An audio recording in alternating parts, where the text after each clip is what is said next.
szól hozzá. Öné a szó.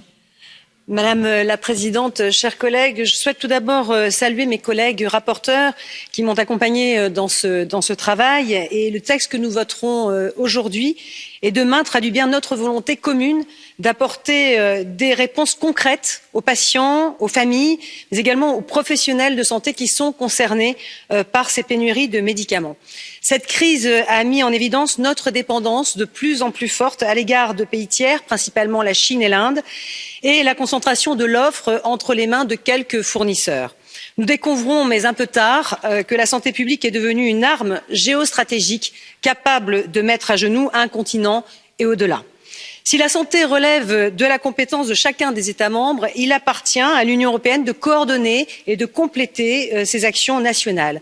Alors je me félicite des annonces faites ce matin par la présidente Ursula von der Leyen qui souhaite construire une véritable Europe de la santé. J'appelle la Commission et les États membres à retenir nos propositions qui vont dans ce sens. Elles reposent sur 3 piliers.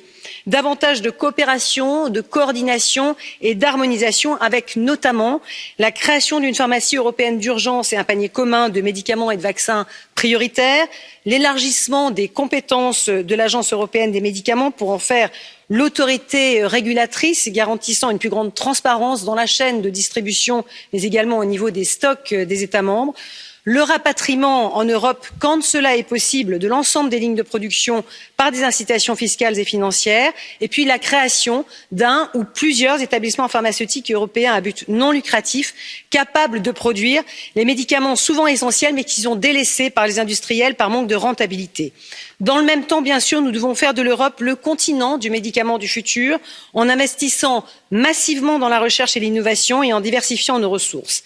Alors au Parlement européen, nous avons pris nos responsabilités, nous avons travaillé de concert afin d'apporter des réponses. J'appelle maintenant les États membres à faire de même et à agir collectivement. Les actions individuelles, Arnaud Danjean le disait, étant, nous l'avons vu, tout à fait contre-productives. Nous avons besoin d'une véritable stratégie industrielle pharmaceutique européenne pour retrouver notre indépendance sanitaire et garantir la sécurité des patients.